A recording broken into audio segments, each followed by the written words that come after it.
नमस्कार बच्चों, कैसे हैं आप लोग। आशा करते हैं अच्छे से होंगे, घर पर होंगे और पढ़ाई कर रहे होंगे। बच्चों, आज जो हम लोग शुरू करने जा रहे हैं वो है अपराजिता। ये लेसन 5 है और इसकी जो लेखिका है वो गौरा पंत शिवानी जी हैं। गौरा पंत शिवानी जी हिंदी की लोकप्रिय कथा लेखिका हैं। कहानियाँ लिखती हैं और ये कहानियाँ सच्चाई पर आधारित होती हैं लगभग। अपराजिता जो कहानी है वो सच्चाई पर आधारित एक कहानी है, ठीक है। और ये अपराजिता, अब पहले इसका अर्थ समझ लीजिए क्या होता है। अपराजित, पराजित मीन्स क्या होता है, हारना। पराजित मीन्स होता है हारना, और उसके आगे लग गया अ, यानी कि अपोजिट हो गया। जो हारी ना हो कभी, जो हारी ना हो कभी, उसे कहते हैं अपराजिता। अब ये स्त्रीलिंग है, क्यों? क्योंकि अंत में आकारांत लगा है, आ। अंत में क्या लगा है? आ। अपराजिता है। ये हो गया जो कभी हारी ना हो। ये एक स्त्रीलिंग को द्योतित करता है ना। अपराजित होता तो एक पुल्लिंग हो सकता था, लेकिन यहाँ पे है अपराजिता, यानी कि ऐसी स्त्री जो कभी हारी ना हो, ठीक है। ये बहुत ही एक सार्थक वो है, शीर्षक है और शानदार इसकी कहानी है और मोटिवेटेड कहानी आप कह सकते हैं। जब आप इसको पढ़ेंगे, इसके एक शब्दों को समझेंगे, इसके एक एक शब्द के अर्थ को जब आप समझेंगे तो आपको एक प्रेरणा मिलेगी। हाँ, और यदि आप उसको जो है ध्यान से इस कहानी को पढ़ेंगे तो आपको लगेगा कि हाँ, हम भी कुछ कर सकते हैं। तो चलिए हम लोग शुरू करते हैं। धीरे धीरे करके पढ़ेंगे, एक एक अर्थ को समझते हुए चलेंगे और उसके अर्थों की गहराई को समझते हुए चलेंगे। वो इसलिए क्योंकि जब आपकी संदर्भ सहित व्याख्या करने को आता है गद्य की, तो आप जब अर्थ को समझे रहेंगे शब्दों के, तो आप आसानी से कर लेंगे, ठीक है। और आपको इंटरेस्ट भी बढ़ेगा कि हाँ, और जब रुचि बढ़ेगी तो ऑटोमेटिक आप कोई भी गद्यांश होगा, अच्छे से आप उसको कर सकते हैं। तो चलिए शुरू करते हैं, ठीक है। पहले आप ऊपर का पढ़िए। ये देखिए, ये जो ऊपर की लाइनिंग होती है ना, ये क्या होती है? पूरी कहानी का निचोड़ होती है। ये हमने आपको बताया था पहले। तो क्या है, इसको थोड़ा सा पहले हम बड़ा कर देते हैं। इससे ज़्यादा बड़ा नहीं होगा। हाँ, एक मिनट, चलिए इतने में करते हैं। प्रस्तुत पाठ में लेखिका ने एक दिव्यांग लड़की, दिव्यांग मतलब क्या होता है? ये दिव्यांग नाम तो हमारे मोदी जी ने दिया है। हाँ, दिव्यांग कहते हैं जो विकलांग होती है, ठीक है। विकलांग, विकलांग को दिव्यांग कहा गया है। दिव्यांग लड़की के अदम्य साहस एवं विलक्षण प्रतिभा का वर्णन करते हुए स्पष्ट किया है कि व्यक्ति दृढ़ इच्छा शक्ति से, क्या है? दृढ़ इच्छा शक्ति से विपरीत परिस्थितियों में भी अपना लक्ष्य प्राप्त कर सकता है। सबसे महत्वपूर्ण बात इसमें जो कहानी है वो एक दृढ़ इच्छा शक्ति की लड़की की कहानी है। और जो कोई भी परिस्थिति हो, अब उसके सामने कोई अच्छी खासी बहुत ही शानदार परिस्थिति तो होगी नहीं। जो भी परिस्थिति है उसकी जो है उसके शारीरिक अवस्था के विपरीत ही है। हाँ, और वो उस अवस्था को चैलेंज देते हुए, चुनौती देते हुए अपने वो लक्ष्य को प्राप्त करती है वो लड़की। उस लड़की की कहानी जब आप ध्यान से सुनोगे तो आपको लगेगा कि हाँ, हमें भी ऐसे होना चाहिए, ठीक है। तो चलिए, आज ही पूरा वीडियो नहीं ख़त्म करेंगे, हम धीरे धीरे पढ़ते भी चलेंगे और मज़ा भी लेते चलेंगे और अर्थों को भी समझेंगे।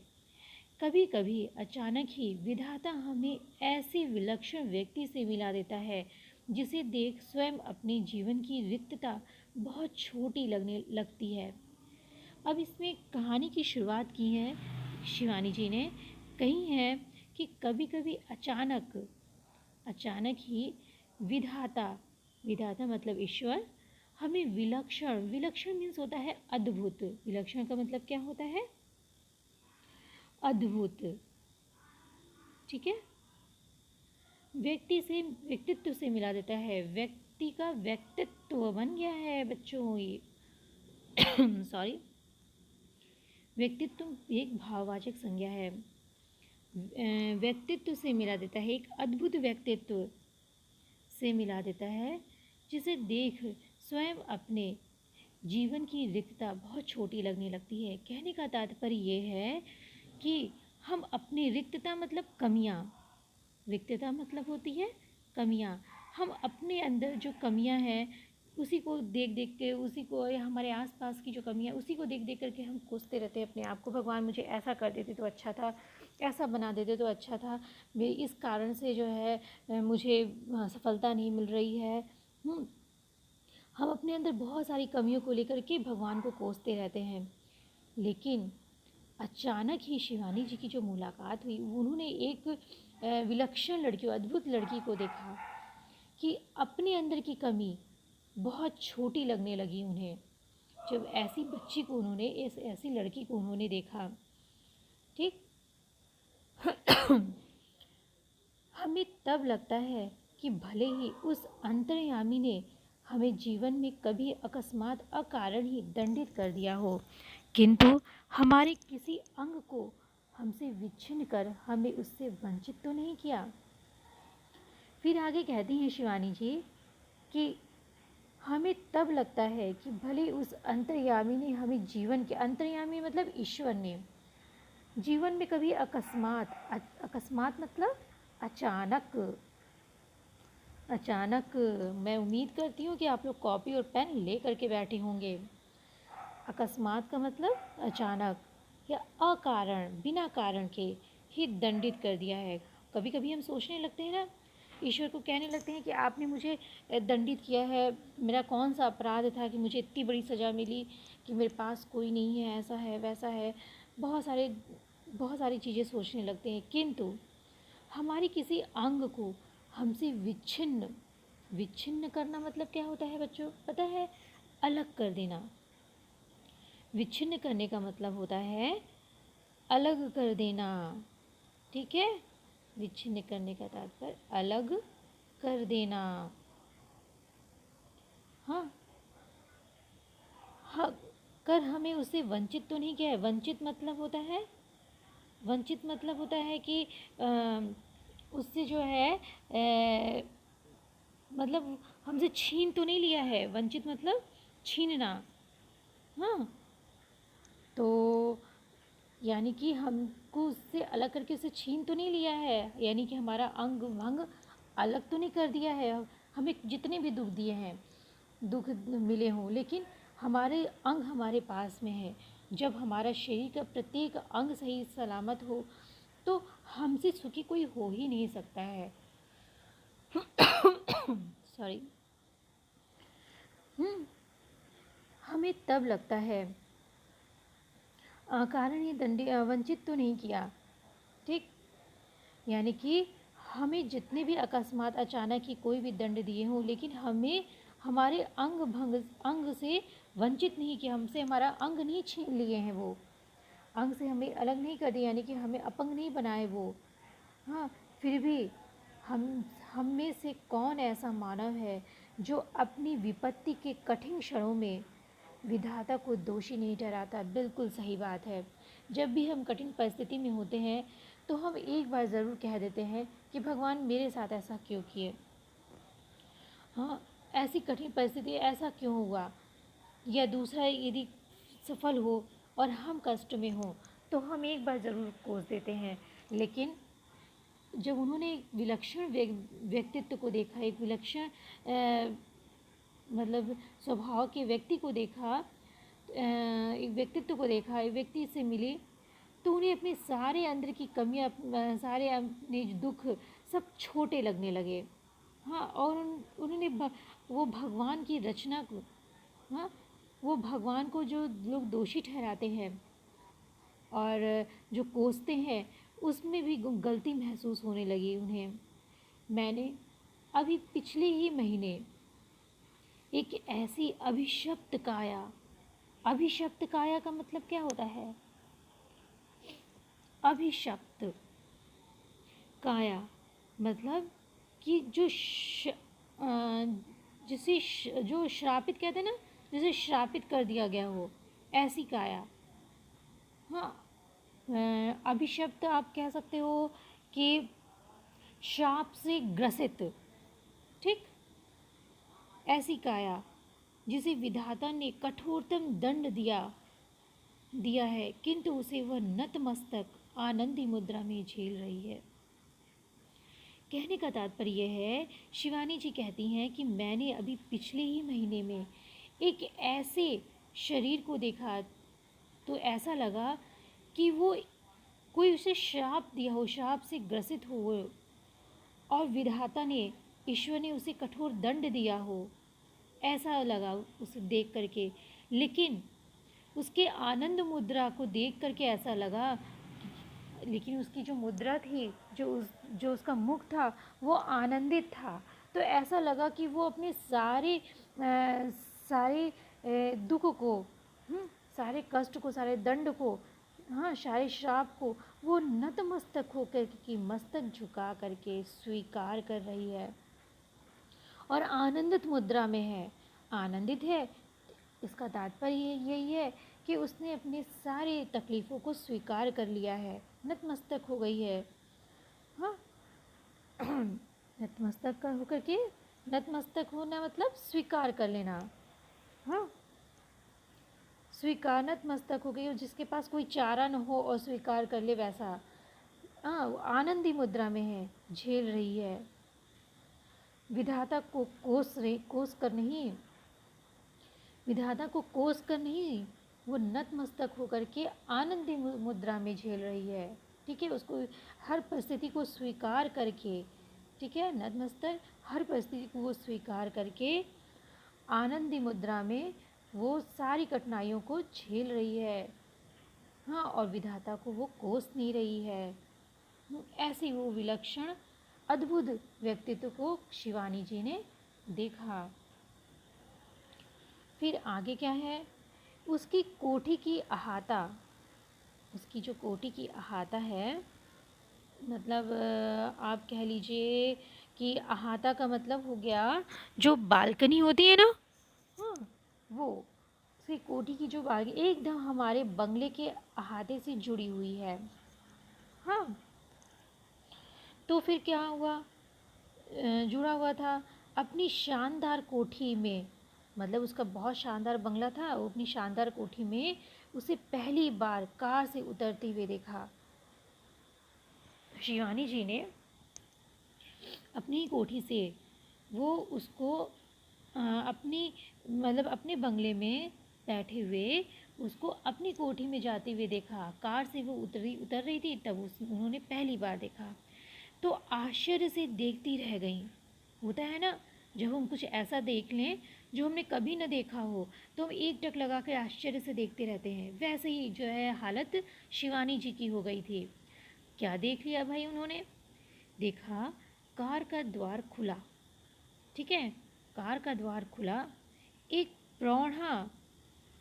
प्रौढ़ा ने उतरकर, प्रौढ़ा के सेंस समझ लीजिए जो 40-45 की हो, 40-45 साल की हो या उससे ऊपर की हो, उतरकर पिछली सीट से एक व्हील चेयर निकाल कर सामने रख दी, ठीक। एक प्रौढ़ा उतरी और पिछली वाली सीट से एक व्हील चेयर निकाली। व्हील चेयर जानते हैं, जिसपे जो है जो दिव्यांग बच्चे होते हैं और जो दिव्यांग महिलाएं कोई भी हो, वो उस पर बैठता है, उसे व्हील चेयर कहते हैं, ठीक है। उसमें जो है पहिया लगा होता है, आप लोग देखे भी होंगे। निकाल कर सामने रख दी एक उस प्रौढ़ा ने, और भीतर चली गई, ठीक, निकाल के रख करके वो भीतर चली गई। दूसरे ही क्षण, क्षण मतलब पल, क्षण का तात्पर्य होता है पल से, दूसरे ही पल धीरे धीरे बिना किसी सहारे के कार से एक युवती ने अपनी निर्जीव निचले धड़ की बड़ी दक्षता से नीचे उतारा। देखो कितनी शानदार ये जो है वाक्य है शिवानी जी का कि हृदय भेद दे, कि जब वो प्रौढ़ा व्हील चेयर रख कर के अंदर चली गई, तो दूसरे ही पल धीरे धीरे बिना किसी के सहारे के कार से एक युवती ने अपना निर्जीव निचला धड़ धड़ का जो निचला हिस्सा था ना उस बच्ची का, उस लड़की का, वो निर्जीव था। निर्जीव मतलब कि जो है समझ लो कि काम नहीं करता था। बड़ी ही दक्षता से, दक्षता का तात्पर्य होता है कौशल से, ठीक है, कौशल से। जो कार्य हम कई बार करते रहते हैं तो उसमें हमें कौशल हासिल हो जाता है, ठीक है। तो बड़ी कौशल से नीचे उतारी वो अपने धड़ को, फिर बैसाखियों से ही व्हील चेयर तक पहुंची। अपनी बैसाखियाँ निकाल के वो व्हील चेयर तक पहुंची। अब उसके निचले धड़ का हिस्सा खराब था, लेकिन उसके हाथ तो सही थे, तो वो हाथों से अपनी बैसाखियाँ ले करके व्हील चेयर तक पहुंची। हाँ, उसमें बैठ गई और व्हील चेयर पहुँच के उस पर बैठ गई और बड़ी तटस्थता से, और क्या, बड़ी तटस्थता से मतलब कि स्थिरता से, तटस्थता का तात्पर्य हो गया स्थिरता से, उसे स्वयं चलाती हुई, यानी व्हील चेयर को स्वयं चलाती कोठी के भीतर चली गई। मैं फिर, यानी मैं का तात्पर्य शिवानी जी, मैं फिर नित्य नित्य नियत समय पर, नियत मतलब उसी समय पर, उसी समय पर, फिक्स टाइम पर। नियत मतलब होता है फिक्स टाइम, मतलब ठीक नियम से बने हुए उसी समय पर,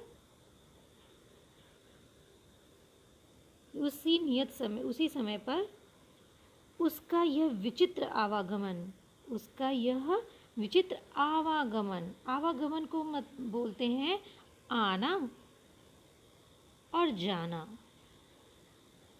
आना और जाना, इसको कहते हैं आवागमन। उस इनके इस विचित्र आगमन को, विचित्र आने और जाने को देखती थी। उसी नियत समय पे बैठ जाती जिस समय पे आती थी वो, और शिवानी जी अपने बंगले पे के आते से, और जो है अपने आते से उसको देखती थी और आश्चर्यचकित रह जाती थी। रोज़ देखती थी और रोज़ आश्चर्यचकित वो रह जाती थी, ठीक जैसे कोई मशीन बटन खटखटाती अपना काम किए चली जा रही हो। किसी भी व्यक्ति का, किसी भी व्यक्ति का निचला धड़ काम न कर रहा हो और वो बिना किसी सहारे के वो कार्य करे, तो ये आश्चर्य ही तो है, और क्या है। और वो एक मशीन की भांति कोई भी काम, अपना व्हील चेयर निकाल के बस धर दी और अपना जो है वैसाखी लेना, खटाक से बैठना, तुरंत जाना, फिर गेट को खोलना, तुरंत बैठना उस पर, ये काम वो नित्य प्रति वो करती थी। इतना देखने के बाद अब शिवानी जी के मन में बहुत उत्साह जागृत हुआ कि आखिर ये है कौन, क्या करती है। जैसे कि आपके मन में भी उत्साह हो रहा होगा कि आगे की कहानी क्या है। हाँ, लेकिन बच्चों, यदि हम आगे बढ़ेंगे तो आप जो है ये जो कठिन वर्ड्स हैं, जो बीच बीच में जो कठिन कठिन वर्ड्स आए हैं, उनको कैसे लिखेंगे और अपनी कॉपी पे कैसे करेंगे। इसी वजह से और अभी ये 2 पैरा जो मैं पढ़ाई हूँ, इसको बड़े अच्छे से आप पढ़िएगा और इनके कठिन वर्ड्स को लिखिएगा। तब लिखिएगा और समझिएगा। उसके बाद आगे की वीडियो मैं बनाऊँगी, आगे की वीडियो आप इसके आगे की कहानी समझाऊँगी, ठीक है। और जो है अपने उत्साह को भी बनाए रखिएगा। हाँ, और फिर एक बात और भी है आपसे कहना कि बच्चों, यदि आपको ये वीडियो पसंद आ रहा हो तो आप इसको लाइक ज़रूर किया करिए, और यदि आपने सब्सक्राइब नहीं किया तो सब्सक्राइब भी कर लीजिए और अपने दोस्तों को शेयर कर दीजिए ताकि वो भी इसको देख सकें और इसका लाभ उठा सकें, ठीक है। और जो भी आपकी क्यूरीज़ हो, आपकी जो भी मन में प्रश्न हो, उसको आप ज़रूर पूछिए कमेंट में, ठीक। और सबसे महत्वपूर्ण बात, हंसते रहिए, मुस्कुराते रहिए।